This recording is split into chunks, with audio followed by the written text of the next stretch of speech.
courts that only the Judicial Service Commission can determine who would be employed to serve in such a tribunal. 5. Indeed, Section 13 of the Commissions of Inquiry Act is very clear that an inquiry shall be deemed to be a judicial proceeding. This makes it an absolute preserve of the judiciary under our Constitution. A president, unlike the past, no longer has power to make any decision on the constitution of a court or an independent tribunal, nor who sits in judgment in such a court or independent tribunal. Yet again, Mr. Ruto is trying to undermine and overthrow the Constitution. We wish to state as follows. 1. The matter of Shakahola and the growth of cult activities in the nation, Mr. Ruto is as much a suspect as is all the cult pastors from Shakahola and beyond. He owes the people of Kenya an explanation before he purports to be trying to solve the problem.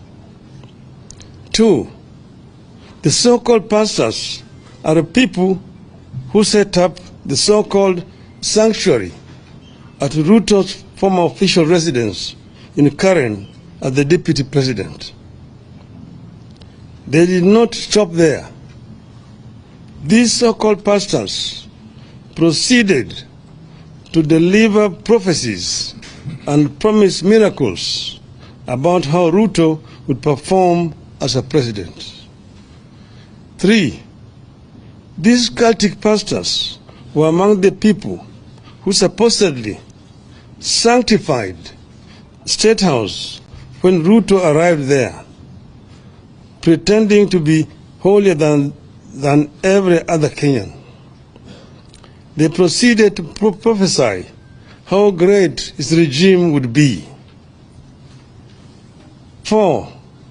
These so-called pastors have organized mega prayer rallies attended by so-called prayer warriors that include Mr. Ruto, Mr. Rigathi Gachagua, and their spouses, supposedly to sanctify the land. They ended up defiling the land. 5. These so-called pastors aided the introduction of mandatory fasting that started in 2015 at the DP's residence in Karen, and which have been carried over to State House, where everyone is compelled to fast every Wednesday, regardless of their faith, effectively making State House essentially a Shakahola annex.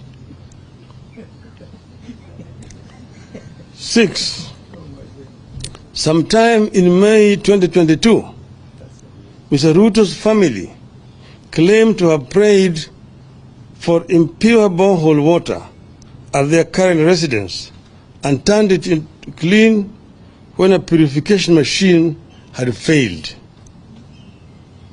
We see no difference between this claim and the outrageous ones made by cult pastors, like performing fake miracles and extorting money from believers with the calls like tuma mbegu ya 310 or fast until you meet Christ. 7. The cult leaders are behind the decision by Ruto to establish a faith diplomacy office where he has gone ahead to provide a list of 100 members to be recruited into Public Service Commission as intercessors, supposedly to pray for counties and the government. Nobody knows the identity, the qualifications of the so-called intercessors, how they were identified, and where they fit in a government where religion and state are separate entities. 8. Ruto is the leader of the cult movement disguised as Christianity in Kenya. Ruto, Gachagua, and their families must tell Kenyans when and how they knew these cult leaders and what they knew about them. 9. Ruto and Gachagua must tell Kenyans how much these so-called pastors contributed to their 2022 campaign. How many times have the so-called pastors accessed a state house since the start of this regime? 10. As we stated at the start, Ruto must know he has no powers to appoint a judicial commission of inquiry, so that option is out. 11. We are all aware that judicial commissions of inquiry have been the tool of choice whenever the government has something to hide, like you believe Ruto does now. 12. Parliament must swing into action, come up with a select committee, and get to the roots of the cultic activities in the country and the abuse of religion for political gain. 13.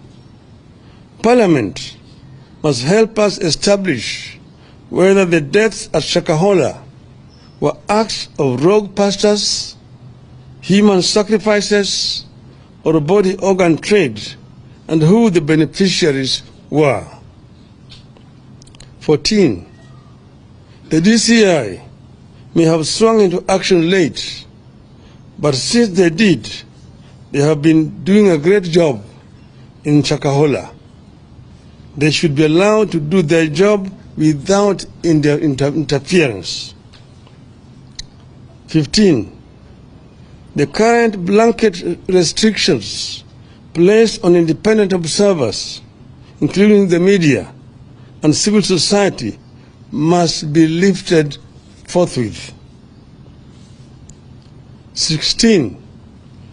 The state must give the media full access to the scene of crime and various aspects of the investigations.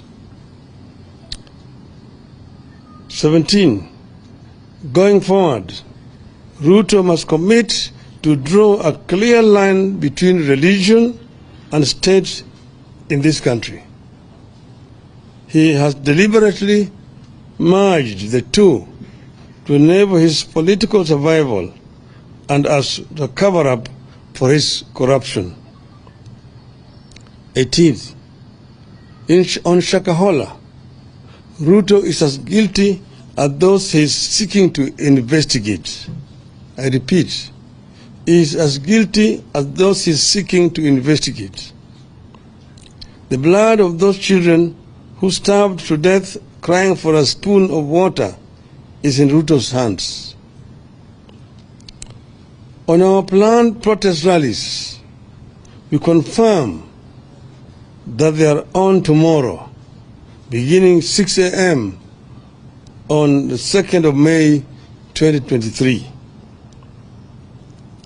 As we stated yesterday, the Constitution of Kenya, which in Article 37 provides that every person has the right peacefully and unarmed to assemble, to demonstrate, to picket, and to present petitions to public authorities. That has not been suspended. I repeat again, every person has the right peacefully and unarmed to assemble, to demonstrate, to picket, and to present petitions to public authorities. That provision has not been suspended. And our demonstrators tomorrow have been informed, and I repeat here, that tomorrow's demonstrations are going to be peaceful, Nobody is allowed to carry any weapon, and nobody should try to interfere with anybody's private business. We are basically demonstrating to present our petitions to respective authorities. Police cannot decide in advance that there shall be violence, then proceed to ban political activities that are protected by the Constitution. That is the making of a dictatorship. It amounts to a suspension of the Constitution. We will resist. We will resist. As we said yesterday, we shall present a petition to the IEBC, the Office of the President, the National Treasury, and the Public Service Commission. We repeat that the only violence and destruction of property that have taken place during our activities are when the police invade our marches and when Gachagua's hired goons to invade the Kenyatta family farm and stole sheep and cut down trees. Mr. Gachagua and Mr. Kamau Ichung'wah are themselves charged with sending goons to go and invade a farm and also a business premises, and no action has been taken by these police officers against them. It is instructive that to date, nobody has been arrested over that invasion of the farm. Nobody has been arrested over the destruction of Spectre International factory by goons hired by the same Gachagua. The state cannot purport to ban our activities on the grounds that it is protecting public property, while at the same time sponsoring the destruction of property in another corner of the city. So these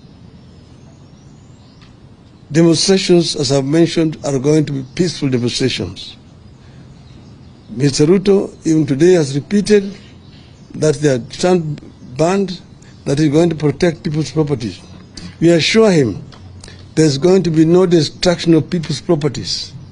That is just an excuse. We assure Mr. Gachagua there will be no destruction of people's properties. Our people have been told to be peaceful. They're not even going to go to where people's places are. We're not going to markets. We're not going to shops. We say we are going to assemble at the Central Park in the city of Nairobi and march to the IBC headquarters and present a petition there. March to the office of the President along Uhuru Highway and present a petition. And also go to the Treasury buildings. There are no businesses along those streets. So therefore, nobody should come up with the excuse that they are going to protect people's properties tomorrow. They want to take this country to the dark days when people are not allowed to protest or to march.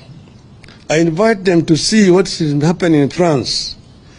Citizens have been demonstrating, buying tires on the streets in France, and they are protected by the police. They've been demonstrating in Europe, in Britain. They've been demonstrating in Israel. They've been demonstrating even in Japan. So we want to tell these people that Kenya fought very hard to bring this new constitution. We will ensure that the provisions of this constitution are protected. The civil rights of the people of Kenya must be respected by whoever is in the regime, unless they want to impose a kind of civilian dictatorship back on our people. Asante sana. End of the statement.